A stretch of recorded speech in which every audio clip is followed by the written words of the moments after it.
हुई है कि फायरिंग के ऑर्डर हुए हैं, लोग हट जाए, इस तरह की कोई अपील की गई थी? हाँ, मैंने की थी।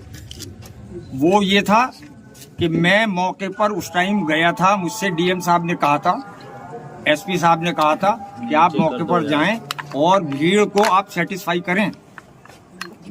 मैं गया था, तब मेरे सामने डीआईजी महोदय, एसपी और डीएम आपस में ये डिस्कशन कर रहे थे कि तुरंत गोली चलाने का ऑर्डर लिया जाए।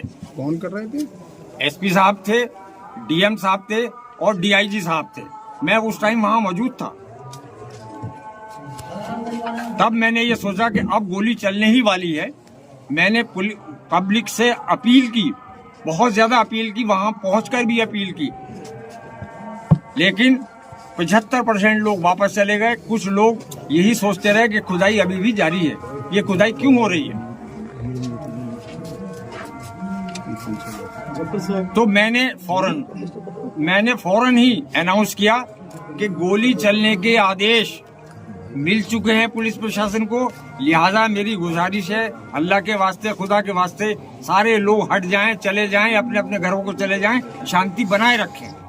उसके बावजूद भी कुछ लोग वहाँ ये जानने के लिए रहे कि क्या वाकई में जामा मस्जिद की खुदाई हो रही, और किसी लिए नहीं, इसलिए। लेकिन खुदाई की अफवाह किसने फैलाई जी? खुदाई की अफवाह किसने फैलाई? खुदाई की अफवाह इसलिए फैली कि वो पानी जब चारों तरफ चला तो पब्लिक में ये अफवाह हो गई, ये भ्रम हो गया, ये हो गया कि खुदाई चल रही है इसलिए ये पानी आ रहा, क्योंकि वो पानी आने का कोई टाइम था नहीं। अंदर से लगातार अनाउंसमेंट भी हो रही है और उसके बाद भी अफवाह फैल रही है, तो ये तो कहीं ना कहीं आप लोगों की कमियां रही ना? नहीं, हमारी क्या कमी रही? हम तो बराबर अनाउंस कर रहे हैं। पानी की जो कमी है, सबसे बड़ा जो अफवाह फैली है वो पानी को देख के फैली है कि ये पानी क्यों आ रहा है। इसका मतलब ये है कि अंदर खुदाई हो रही है, जबकि हम बराबर अनाउंस कर रहे थे वहाँ खुदाई नहीं हो रही थी। लेकिन पब्लिक के जहन में यही बात हुई कि शायद खुदाई हो रही है, और ये क्यों हो रही है। जैसे पुलिस का तो ये मानना है कि गोली जो है पुलिस ने नहीं, पब्लिक में ही चली है। ये कहना बिल्कुल गलत है पुलिस का, ये कहना बिल्कुल गलत है। पुलिस गोली हमारे सामने चला रही थी, मैं मौके पे मौजूद था। पब्लिक की तरफ से मेरे सामने कोई गोली नहीं आई।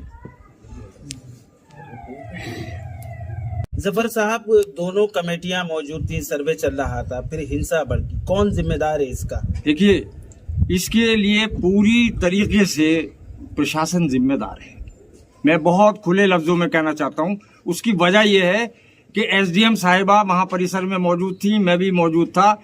उन्होंने बजिद होकर ये कहा कि इसका पानी खुलवाया जाए, हौज का इसका पानी खुलवाया जाए, जबकि वहां पर एसपी साहब और डीएम साहब ये कह रहे थे कि नहीं, डंडे से नाप लो। वो नहीं मानी और उन्होंने पानी छुड़वा दिया।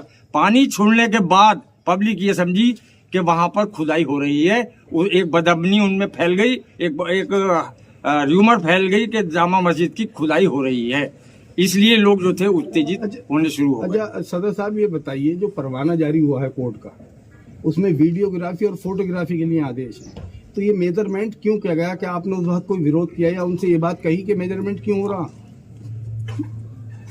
ये डीएम साहब से, एसपी साहब से कोतवाली में हमने कहा कि ये मेजरमेंट नहीं होना चाहिए, तो उन्होंने हमसे ये कहा कि इसमें सर्वे में मेजरमेंट भी शामिल है। नहीं, उसमें कोई आदेश थे ऐसे? आपने देखे आदेश? वो नहीं, सर्वे का आदेश है। उनका मतलब ये है कि सर्वे में ये सारी चीजें आ जाती हैं। डीएम साहब ने खुद हमसे ये कहा, एसपी साहब ने हमसे खुद ये कहा कोतवाली में। इसमें तो स्पेसिफिक कोई ऐसा आदेश नहीं, सिर्फ वीडियोग्राफी और फोटोग्राफी आदेश अदालत। मैंने बता तो दिया, एक सवाल को रिपीट न करें प्लीज। मैंने बता दिया कि उन्होंने वो वजीद हो गए इस बात के कि नहीं मेजरमेंट होगा, जबकि हमने इसका विरोध किया।